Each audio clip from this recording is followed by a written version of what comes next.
इस blue icon नाम का एक सरल ऐप जिसके नीचे टेक्नोसिस सर्विसेज लिखा है, इस ऐप को हम सभी को डाउनलोड करना होगा। यह ऐप हम डाउनलोड करेंगे।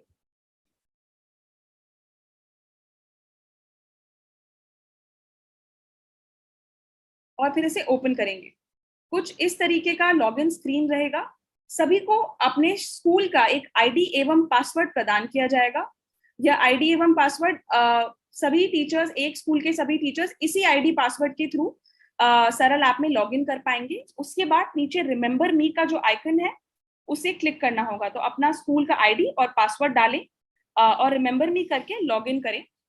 उसके बाद आप गेट स्टार्टेड बटन पे क्लिक करेंगे और आगे बढ़ेंगे। यहाँ पर आप देख पा रहे हैं कि कक्षा चूज करने का ऑप्शन है। तो जिस कक्षा की शीट आपने, जिस कक्षा का, मान लीजिए कक्षा 2 का आकलन आपने कर लिया है, सभी बच्चों की शीट, ओएमआर शीट भर ली गई है, अब आपको उनका स्कैनिंग करना है। तो हम यहाँ पे उस कक्षा का को चूज करेंगे। तो आप देख पाएंगे कि कक्षा 2 सेक्शन सभी बच्चों का अक्रॉस प्रदेश ए ही रहेगा, वो अपने आप फिल्ड होगा।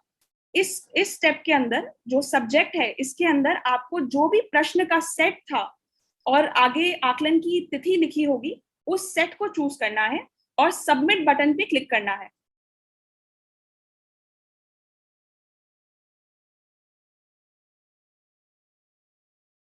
अब आप देख पा रहे हैं कि बच्चों की एक सूची आ गई है हमारे पास। और इस सूची में ऊपर, जैसे कि जोया बच्ची के ऊपर आप देख पा रहे हैं एक 9 डिजिट यूनिक आईडी, एक 9 अंकीय यूनिक आईडी हमें दिया हुआ है। इस यूनिक आईडी को ही हमें शीट पे भरना है। तो मैं सभी शिक्षकों को ये बहुत ही इंपॉर्टेंट बात बताना चाहूंगी कि जब आप सरल आपके साथ साझा किए जाएंगे लॉगिन आईडी, तो आप स्टूडेंट आईडीज एवं बच्चों के नाम की एक सूची अपने रजिस्टर में या कहीं पे बना लें, ताकि आपको जब ओएमआर शीट में अंकन करना हो तो उसमें आप आसानी से कर पाए। तो ये बहुत इंपॉर्टेंट पॉइंट है, इसको कृपया सभी नोट करें। इसके बाद आप देख पा रहे हैं कि मार्क एज एब्सेंट करने का ऑप्शन है। तो जो छात्र आकलन वाले दिन उस दिन प्रेजेंट नहीं है कक्षा में, उनको आप यहाँ पे एब्सेंट मार्क कर सकते हैं। आपके विद्यालय के हर बच्चे का यहाँ पे नाम आएगा, उनका यूनिक आईडी आएगा। तो जो बच्चे उस दिन प्रेजेंट ना हो, उनको आप धीरे धीरे स्क्रॉल करके मार्क एज एब्सेंट पे क्लिक करें। अगर गलती से कोई मार्क एज एब्सेंट हो जाए तो आप फिर से क्लिक करके उन्हें प्रेजेंट मार्क कर सकते हैं। जब आप सभी बच्चों को एब्सेंट, जो एब्सेंट बच्चे हैं उन्हें मार्क कर दें, फिर नेक्स्ट पे क्लिक करें। उसके बाद आप देखेंगे कि कुछ इस तरीके की स्क्रीन आएगी। यहाँ पर आप देख पाएंगे एक समरी दिखेगी, कौन सी कक्षा है, क्या कौन सा सेट है। और यहाँ आप देख पा रहे हैं कि हमारा स्कैन और सेव स्टेटस जो है वो 0 है। जब वो सेव स्टेटस का आइकन लोड करना बंद कर जाए तो हम इस स्क्रीन पर कंटिन्यू स्कैन के बटन को, क्योंकि हम स्कैनिंग की प्रक्रिया करने जा रहे हैं, कंटिन्यू स्कैन के बटन को क्लिक करेंगे।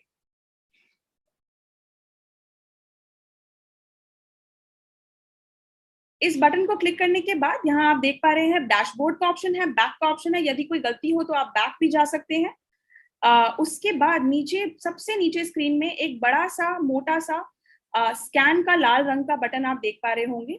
आपको अपनी ओएमआर शीट को एक स्थिर एक टेबल पर या किसी स्थिर जगह पर रखना है, आसपास कुछ रखा ना हो, और इस स्कैन बटन को क्लिक करना है। अब धीरे धीरे आप प्लीज ध्यान से देखें कि किस तरीके से जो है मैं स्कैन करती हूँ। धीरे धीरे आपको अपने कैमरा को ऊपर लेकर जाना है। आप देखेंगे एक हरे रंग का गोला बनकर आएगा। चारों जो आपके काले डब्बे थे उनके अगेंस्ट एक हरे रंग का गोला बनकर आएगा। इसका मतलब स्कैन हो रहा है। और आप देख पाएंगे कि एक स्थिर जगह पे मैंने रखा है, आसपास कुछ नहीं पड़ा है। इसको हम सिंपली स्कैन करेंगे। यहाँ please wait, scanning in progress लिखा होगा।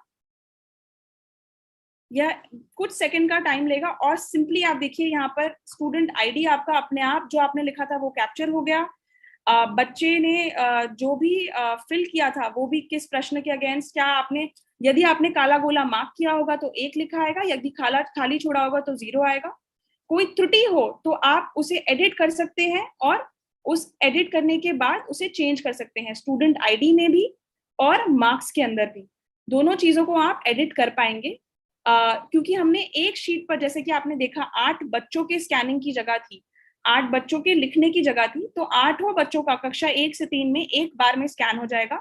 आप हर बच्चे के आंसर को रिव्यू करें, देखें कि सब कुछ ठीक है, नेक्स्ट बटन को दबाएं, स्टूडेंट आईडी चेक करें, अगर स्टूडेंट आईडी में कोई त्रुटि है तो उसे ठीक करें, सारे प्रश्नों को चेक करें। और नेक्स्ट दबाकर आगे बढ़े। जब आप आखिरी बच्चे पर आ जाएंगे तो नीचे आपके पास सबमिट का ऑप्शन आएगा। तो अब आप सबमिट बटन पे क्लिक करके आप स्कैन को यहाँ पे एंटर कर सकते हैं। तो आप देख पाएंगे स्क्रीन पे कि स्कैन स्टेटस के आगे 8 लिखा आ रहा है। जब इसका मतलब है कि 8 बच्चों की स्कैनिंग आपने कर ली है, क्योंकि एक शीट पे 8 बच्चों के आंसर फिल करने की जगह है, तो 8 बच्चों की स्कैनिंग कर ली गई है। इसके बाद स्कैनिंग का तो हमने प्रोसेस पूरा कर लिया, पर इस डेटा को सेव भी करना है। इस डेटा को सेव करने पर ही ये डेटा जो है हमारे ऐप में अच्छे से रिकॉर्ड होगा। तो इसमें आप फिर से बैक बटन, जो यहाँ बैक बटन दिया गया, आप सेव ऑल स्कैन, मैं फिर से आपको दिखाना चाहूंगी। सेव ऑल स्कैन के बटन पे क्लिक करेंगे। जब आप सेव ऑल स्कैन के बटन पे क्लिक करते हैं तो कुछ इस तरीके का हमारे पास मैसेज आएगा, सेव्ड सक्सेसफुली। इसका मतलब है कि जो आपने स्कैन किया, बच्चे का डेटा बहुत आसानी से सेव हो गया है। और सेव करने के बाद आप देख पाएंगे कि आपका सेव का स्टेटस 8 आ रहा है। इसका मतलब है कि 8 बच्चों की स्कैनिंग आपने ना ही स्कैनिंग कर ली, पर डेटा भी सेव हो गया। इसके बाद आप कंटिन्यू स्कैन पे जाकर भी देख सकते हैं कि किस तरीके से सेव स्टेटस में 8 का नंबर आ रहा है। इसका मतलब है सभी बच्चों का जो है डेटा सेव हो गया है।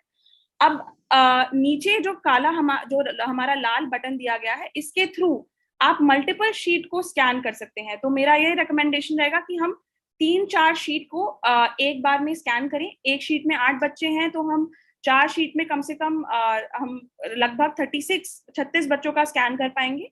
और उसके बाद हम बैक जाकर सेव करते रहें। ऐसा ना करें कि हम बहुत सारे स्कैन कर रहे हैं और सेव नहीं कर रहे हैं डेटा, तो उसमें ये हो सकता है कि हमारा डेटा प्रॉपरली सेव ना हो पाए। तो 3-4 शीट स्कैन करें, उसके बाद बैक जाएं, सेव ऑल स्कैन करें, और उसके बाद फिर से आप कंटिन्यू स्कैन करके इस स्कैनिंग की प्रक्रिया को कंटिन्यूअसली कर सकते हैं। जब आप एक कक्षा का स्कैनिंग खत्म कर लें और अगर आपको आगे बढ़ के दूसरे कक्षा का स्कैन करना है, तो यहाँ जो डैशबोर्ड का बटन है, इस पे क्लिक किया जा सकता है।